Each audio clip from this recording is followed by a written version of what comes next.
안녕하세요. 독자 여러분. 오늘은 특별한 이야기를 들고 찾아왔습니다. 햇살이 따스하게 내리쬐는 어느 날, 한 조용한 도자기 공방에서 펼쳐진 따뜻하고도 정성 가득한 순간들을 여러분과 나누고자 합니다. 이곳에서 주인공은 바로 이명웅. 팬들을 위해 특별한 선물을 만들기 위해 앞치마를 두르고 도자기 물레 앞에 앉은 그의 모습은 그 자체로 한편의 그림이었습니다.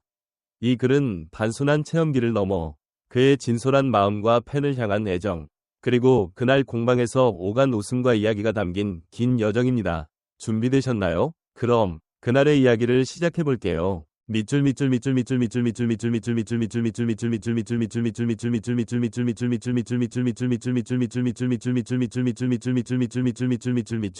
햇살이 창문 사이로 부드럽게 스며드는 공방은 고요하고 따뜻한 분위기로 가득 차 있었습니다. 서울 외곽 작은 골목 끝에 자리 잡은 이 공방은 마치 시간이 멈춘 듯한 공간이었습니다. 나무 문을 열고 들어서자마자 흙 내음과 함께 정갈하게 놓인 꽃화분들이 눈에 들어왔습니다. 그곳에서 이명웅이 앞치마를 두르고 나타났습니다. 그의 얼굴에는 설렘과 약간의 긴장이 섞인 미소가 떠올랐고 손에는 부드러운 점토가 들려 있었습니다. 오늘 그의 목표는 팬들에게 선물할 도자기 컵과 화분을 만드는 것이었습니다. 5개 정도는 꼭 만들어 보려고요. 시간이 허락한다면 더 많이 만들어 보고 싶어요.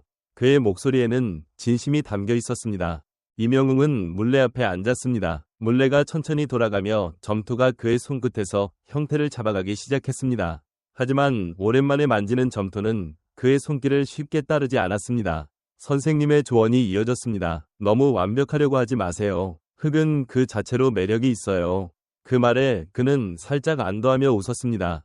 그의 손은 서툴렀지만 그 서툰 손길에는 진심이 담겨 있었습니다. 점토가 물레 위에서 조금씩 형태를 잡아가며 그는 마치 어린아이처럼 호기심 가득한 눈으로 자신의 작품을 바라봤습니다.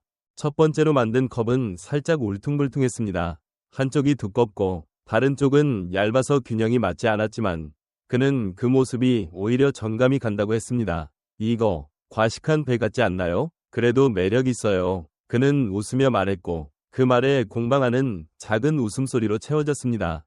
그의 작업은 완벽함을 추구하기보다는 그 순간의 즐거움과 진심을 담는 데 초점이 맞춰져 있었습니다. 물레가 돌아가는 소리, 점토가 손끝에서 미끄러지는 감촉, 그리고 그의 웃음소리가 어우러져 공방은 생기로 가득 찼습니다. 사실 이명웅은 도자기 물레를 처음 만져보는 건 아니었습니다. 몇 년 전 한 방송 프로그램에서 잠깐 물레를 돌려본 경험이 있었지만 오랜만에 다시 시도해보니 쉽지 않았습니다. 그는 몇 번이고 점토를 다시 뭉쳐 형태를 잡으려 했지만 물레의 속도와 손의 조화가 맞지 않아 점토가 자꾸만 무너졌습니다. 결국 그는 웃으며 선언했습니다. 이건 좀 무리인가 봐요. 물레는 잠시 접어두고 화분에 그림 그리는 걸로 도전해볼게요. 그의 유쾌한 포기 선언의 공방 안은 또 한 번 웃음으로 물들었습니다. 미리 준비된 화분 5개가 그의 앞에 놓였습니다. 하얀 도자기 표면은 마치 빈 캔버스처럼 그의 손길을 기다리고 있었습니다. 선생님이 건넨 붓과 도자기용 물감 앞에서 그는 잠시 고민에 빠졌습니다. 그림은 어떻게 시작해야 하나요? 그의 질문에 선생님은 웃으며 답했습니다. 마음 가는 대로 그리세요. 구워지면 색이 더 진해질 거예요. 그 말에 그는 고개를 끄덕이며 붓 대신 펜을 들었습니다. 붓은 좀 어색해서요. 펜으로 그리는 게 더 편할 것 같아요. 그의 왼손은 펜을 잡고 천천히 화분 위에 선을 그려나갔습니다.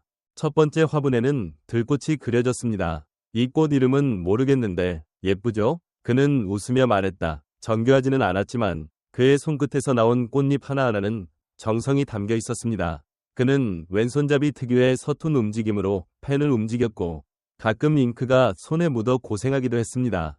사인하다가 이렇게 손이 더러워졌어요. 그는 손등에 묻은 잉크를 보며 장난스럽게 투덜거렸지만 곧바로 웃으며 사인을 이어갔습니다. 화분 한쪽에는 그의 사인과 날짜가 정성껏 새겨졌습니다. 첫 번째 화분에는 웃는 얼굴도 추가로 그려졌고 그는 이 화분을 스마일 화분이라 이름 지었습니다. 이거 보면 팬들이 웃었으면 좋겠어요. 그의 말에는 진심이 담겨 있었습니다.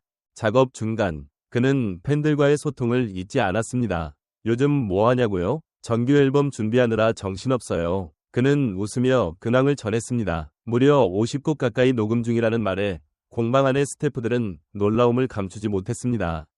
가사도 쓰고 멜로디도 구상하고 작곡가들과 만나서 제 의견도 전하고 있어요. 이번 앨범은 제 감정과 생각이 정말 많이 담길 거예요. 그의 목소리에는 설렘과 진지함이 공존했습니다. 그는 다양한 장르를 시도하며 팬들에게 새로운 모습을 보여주고 싶다고 했습니다. 발라드도 좋지만 좀 더 신나는 곡도 해보고 싶어요. 팬들이 놀랄만한 곡도 준비 중이에요.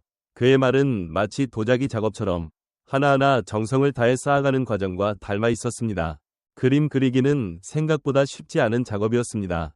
펜으로 그리는 섬세한 작업은 그의 인내심을 시험했지만 그는 포기하지 않고 한 송이 한 송이 정성껏 그려나갔습니다. 두 번째 화분에는 토마토를 그렸습니다. 이건 항상 건강하고 행복한 토마토예요. 그는 웃으며 이름 지은 화분을 들어보였습니다.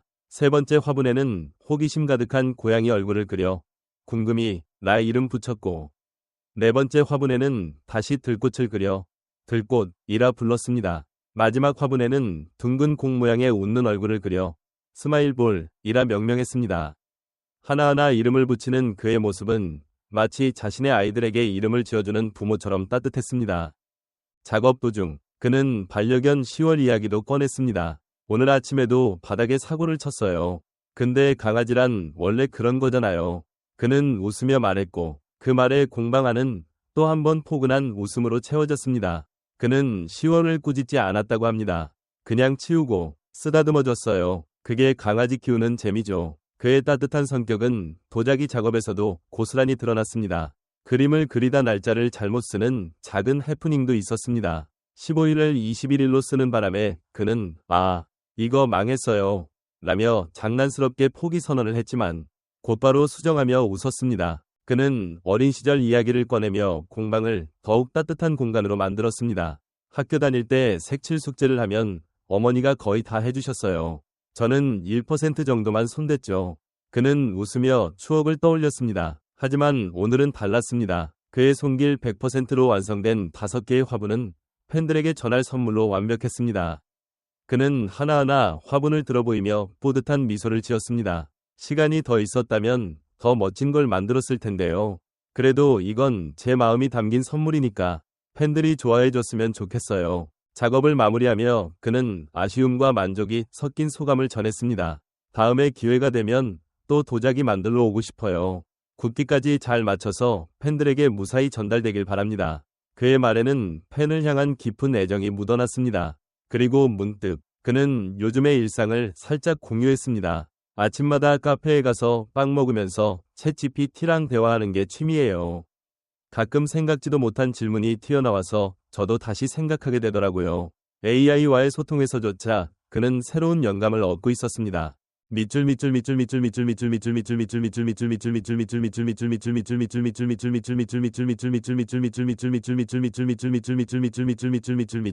이제 이야기의 끝에 다다랐습니다. 독자 여러분, 임영웅의 도자기 공방에서의 하루는 어땠나요?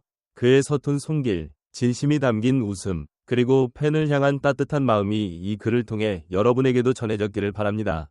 5개의 화분, 스마일 화분, 항상 건강하고 행복한 토마토, 궁금이, 들꽃, 스마일볼은 단순한 도자기가 아니라 그의 정성과 사랑이 담긴 선물입니다. 이 화분들이 팬들의 손에 닿아 그들의 일상에 작은 기쁨이 되기를, 그리고 임영웅의 음악과 마음이 더 많은 이들에게 따뜻함으로 전해지기를 바랍니다.